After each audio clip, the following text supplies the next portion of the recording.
Hello students, today I am in front of you with our next video, that is lesson number 4, The Rat Trap, written by Selma Lagerlof. Selma Lagerlof actually the writer of Common Human Being and expressing the feelings of the poverty stricken people. The rat trap here represents, as in the picture, it uses to catch the rats in our houses. Similarly, the rat trap signifies the whole world. This whole world acts as, according to this chapter, acts as a rat trap, and the baits means bait is a thing which used to place inside the rat trap to attract the rats inside the rat trap. And in this world, all the luxuries, all the comfortable things of comfortableness of the human being acts as baits which attract them to be inside that particular rat trap. That's why this whole world is considered as big rat trap. This story revolves around a peddler who was a rat trap seller. He made self-made he sell self-made rat traps. His business was not profitable, so to keep his body and soul together, he took begging and petty thievery for it. He was a poor person. He was in rags and hunger gleamed in his eyes.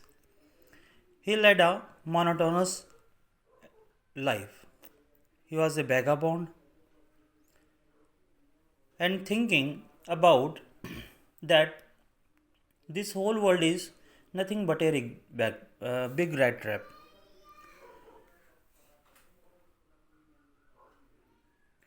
All the things of comfortableness provided in this world act as baits which attract the people to encircle in this rat trap. This thought provided him an unwanted joy because the whole world is not kind to him. That's why he was very happy that the whole world is entrapped in this rat trap. One dark evening, the tramp, means the peddler, reached to the door of crofter. He knocked on the door, and the old crofter, who lived in that particular cottage by the roadside, the man's or the crofter was very happy to have a companion for that night because the crofter lived there lonely. No one is there to share his views, his condition. The man served him generously the whole night. He provided him supper, bed, and played majoles. But while leaving in the morning, the tramp, means peddler, stole the old man's money. And in order to escape being caught, the peddler took his way through a forest because he thought himself very smart, because if he follow the public highway, he can be caught easily. That's why he went into the confusing forest. But the forest was very big and confusing.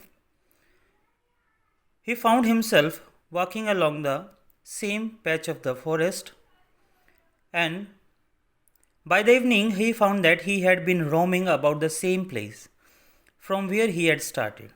He was feeling dead tired. The peddler recalled the 30 kroners in his pocket. He thought about the world. Again, the same idea struck in his mind that this world is nothing but a big rat trap. And this confusing forest act in front of him as a trap because of those 30 kroners which he has stolen from the crofter's house. And he thought that his own turn had come and there is no way to come out of it. This confusing forest seemed himself to the peddler as an impenetrable prison from which he could never escape. As it was late December and the time of Christmas means winter season, he lay down on the ground. In the darkness, he heard the regular thumping of a hammer. He got up and walked in the direction of the sound. It was a foundry of Ramshaw Ironworks. The master smith allowed him to stay there and warm himself. He was in wet rags and had a long beard, but suddenly, as it was the inspection time of the ironmaster, when he looked at the stranger closely, he took him for an old regimental acquaintance. Means the owner of the Ramshaw Ironworks mistook him as his own acquaintance, Captain Wonsdale. He said in surprise. He pressed him hard to go. He pleased him that he must go to his home and join them on the Christmas Eve. But he declined the invitation of Ironmaster. And at last, Ironmaster went away. Before half an hour had passed, a carriage stopped at the forbidden door. It was the Ironmaster's daughter, who had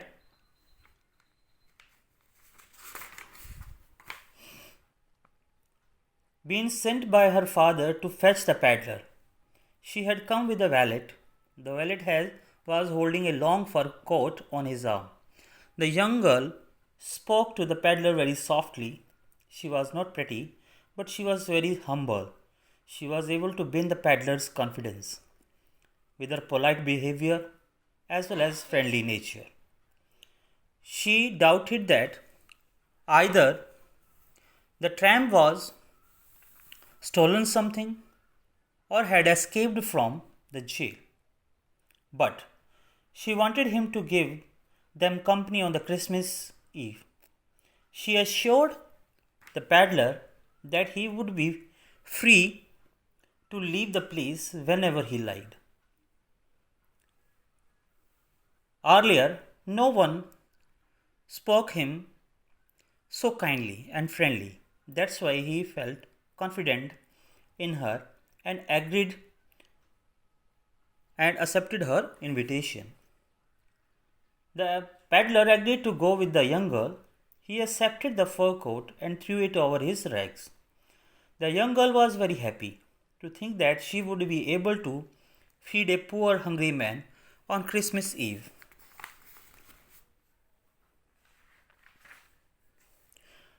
The peddler spent the night at the manor's house. In the morning, he washed himself, cut his hair, and also shaved him. He was also dressed well in the ironmaster's clothes. What when? The ironmaster looked at him in the broad daylight. He realized his mistake. The man was none of his old acquaintances. He immediately understood that he mistook him as his old acquaintance. He at once ordered him to get out of his house. But the young girl, means Adela Williamson, at once pleaded on the peddler's behalf. He stand on the behalf of peddler. She said that it was not the peddler's fault. It was just a mistake. Moreover, she didn't want to lose the joy of entertaining a poor hungry person on Christmas Eve. Looking at his daughter's sentiments, the father gave in at last. But he said, I only hope you won't have to regret this.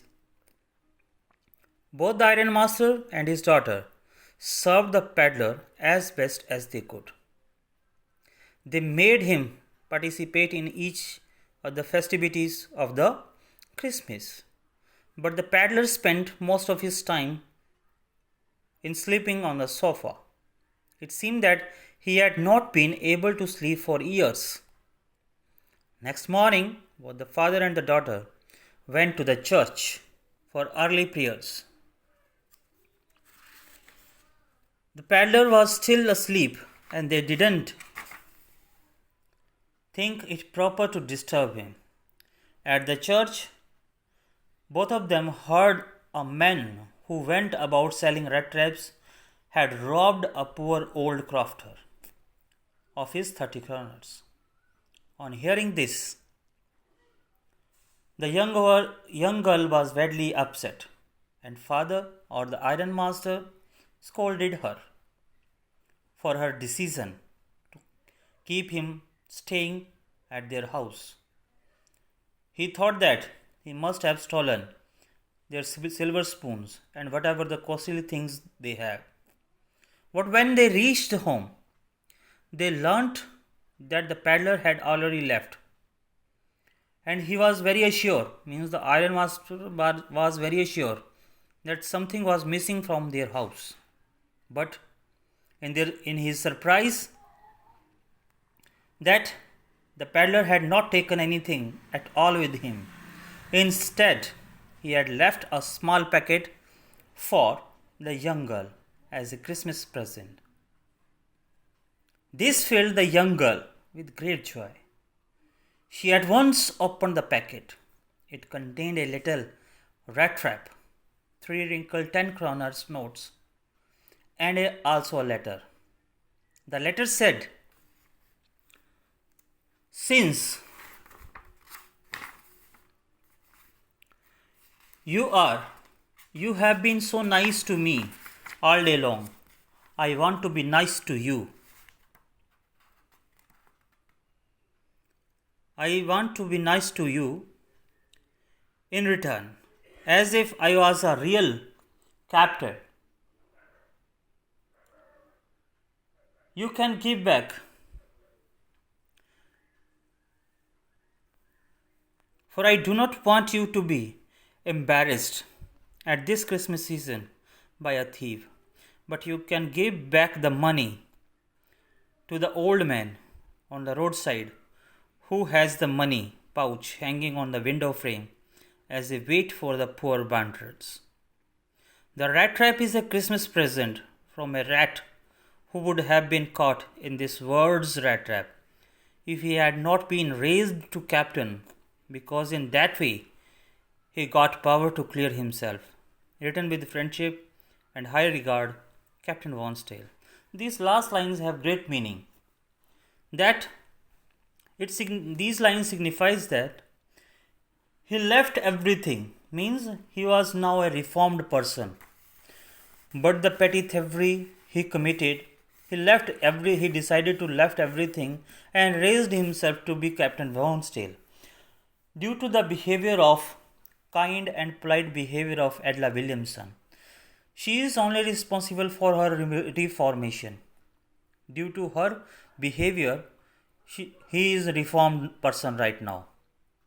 And he wanted to raise himself as the Captain Wonsdale because he was served by Adela Williamson as a captain. This is the whole summary of this chapter. Read out it. If any queries, ask me in the next class. Thank you.